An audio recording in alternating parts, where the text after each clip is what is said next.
Sir morning. आज मेरे पास आपके लिए दो सवाल है। पहला तो ये कि अमेरिकी मार्केट्स में जो भारी भरकम गिरावट आई और नोटिसेबल फैक्टर ये है कि हर छोटा मोटा कोई आंकड़ा आता है तो एकदम से डर जाते हैं, सहम जाते हैं और रिएक्ट कर देते हैं। हमारे मार्केट्स के लिए क्या टेक अवे है सर यहाँ से?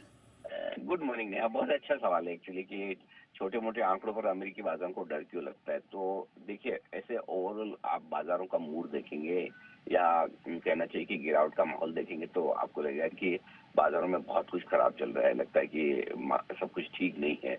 दो तीन चीजें हैं जो इम्पोर्टेंट है। पहला तो ये कि सितंबर का महीना अमेरिका में आमतौर पर पूरे साल का मार्केट के लिए सबसे खराब महीना माना जाता है और है भी एक्चुअली। हिस्टोरिकली आप देखेंगे तो सबसे ज्यादा कमजोरी अगर किसी एक महीने में अमेरिका में होती तो वो सितंबर में। तो वो एक है ना, कभी जो होता है ना कि आपका जो इतिहास होता है वो आपके दिमाग में चलता रहता। तो वो अमेरिका की भी शुरू कल ही था पहला ट्रेडिंग सेशन सितंबर का, तो थोड़ी प्रॉफिट बुकिंग तो वहां से आनी निश्चित थी। दूसरा, अब डर की बात है। अब देखिए, दोनों मार्केट को अलग अलग तरह से देखिए। पहले नेस्डेक नेस्डेक में गिरने की वजह एकमात्र स्टॉक है वो है एनवीडिया। एनवीडिया पर एंटी ट्रस्ट का जो कंपटीशन और इसका जो लेके जो जांच चल रही है उसका दायरा बढ़ाया गया, उस चक्कर में वो एक 8-9% गिरा। तो कई बार क्या होता है, तो एक सिंगल स्टॉक जो बड़ा हेवी वेट है वो कमजोर हो जाए तो उसका बड़ा असर पड़ता है। ये नेस्डेक की कहानी होगी। अब आइए डाउ में। वहां पर मैन्युफैक्चरिंग के आंकड़े जो है वो थोड़े कमजोर है, तो उससे थोड़ा सा मंदी का डर लगा और उससे डाउ थोड़ा घट गया। अब मुझे बताइए कि जो इकोनॉमी 2-2.5% की रफ्तार से बढ़ रही हो, ठीक है, उम्मीद से बेहतर जीडीपी के आंकड़े आ रहे हो, इसके अलावा कोई एक आंकड़ा नहीं है जो ऐसा दिखे जहां पर आपको खराबी के संकेत दिखे। तो एक आध आंकड़े से आर्थिक धीमापन या मंदी मान लेना, वो मुझे लगता है कि एक लाइफ हाई बनाने के बाद में जो करेक्शन के लिए ट्रिगर की जरूरत होती है वो कल मिला है। पिछले हफ्ते 4 बार लाइफ हाई अमेरिका ने क्लोजिंग बेसिस पे डाउ पर बनाया है। तो जाहिर सी बात है थोड़े तो ओवरबॉट होंगे ही, और उसमें आपको गिरने के लिए फिर क्या है, न तो लिक्विडिटी से आप गिरते हैं न सेंटीमेंट से गिरते हैं। कोई ऐसी कमजोर खबर आती है तो आप करेक्शन देते हैं। तो वो उस तरह का करेक्शन आपको कल अमेरिका में दिखा है डाउ में। तो इसे एक रनिंग करेक्शन के तौर पर देखना चाहिए। क्या और गिर सकता है, थोड़ा और घट जाए, कोई बड़ी बात नहीं।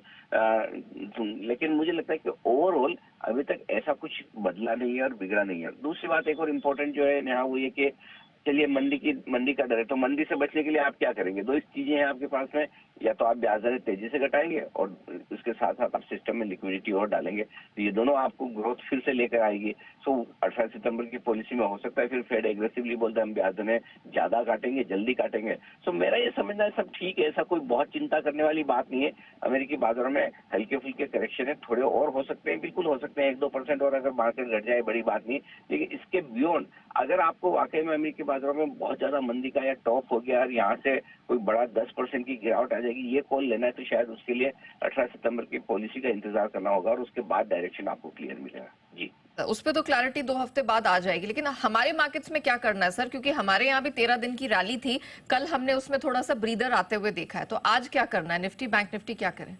मैं तो 14 दिन की रैली मान रहा हूँ यहाँ, क्योंकि कल 1 पॉइंट से सही, लेकिन लगातार 14वें ट्रेडिंग सेशन निफ्टी पॉजिटिव बंद होता हुआ दिखा। और अगर निफ्टी से हटकर आप बैंक निफ्टी देखें तो कल बैंक निफ्टी ने अच्छा ब्रेकआउट देने की कोशिश की है, क्योंकि हम वही पूरे सारे ग्लोबल मार्केट्स के हिस्सा हैं। तो साथ साथ तो थोड़ा तो हमें भी मूड माहौल के साथ चलना है। कमजोर तो हम भी होंगे। हमारे लिए की क्या है आज, हमें 25,000 के लेवल को होल्ड करना है क्लोजिंग बेसिस पर।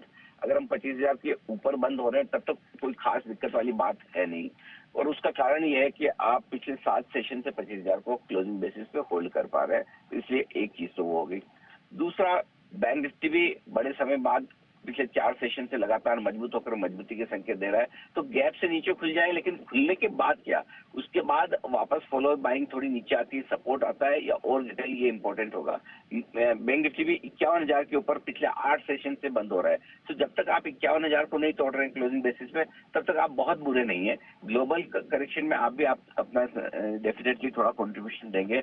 सपोर्ट के लिहाज से 24,950, 25,050 ये मजबूत सपोर्ट का काम करेगा आज आपके लिए।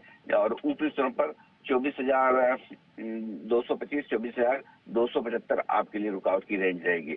जहां तक सवाल बैंक निफ्टी का है, 51,150, 51,300 आपके लिए तुरंत सपोर्ट का काम करेगा। और ऊपरी स्तरों पर 51,675, 51,750 आपके लिए रुकावट की रेंज है। तो थोड़ा ग्लोबल संकेतों के चलते प्रॉफिट बुकिंग हमारी भी आनी है। और एक और चीज नेहा जो है, हम भी देखिए 23,900 से 24,300 तक एक तरफा भागे 1400 पॉइंट। अब 1400 पॉइंट एक तरफा बढ़ने के बाद 300-400 पॉइंट अगर आप वापस दे दें तो कोई बड़ी बात नहीं है। सो एक रनिंग करेक्शन के तौर पे इसे देखिए, और ये रनिंग करेक्शन मजबूत और लाइफ हाई मार्केट में किसी न किसी एक्सटर्नल खबर की वजह से आते हैं जो आपको हमें पता नहीं होता है, और वही आज भारतीय बाजार में आपको देखने को मिलेगा। जी, वैलिड पॉइंट सर, धन्यवाद हमारे दर्शकों को बताने के लिए कि अब यहाँ से क्या डायरेक्शन है एंड ऑफ कोर्स कहाँ नजर रखनी। मैं रिपीट कर देती हूँ, निफ्टी में सपोर्ट लेवल 24,950 25,050 है और रेजिस्टेंस 25,200 से 275 का है। बैंक निफ्टी में 51 150 300 ये आपके लिए सहारा देने वाली बैंड होगी, और ऊपर जो रुकावट होगी वो 51 675 से 750 पे बनती दिख रही है।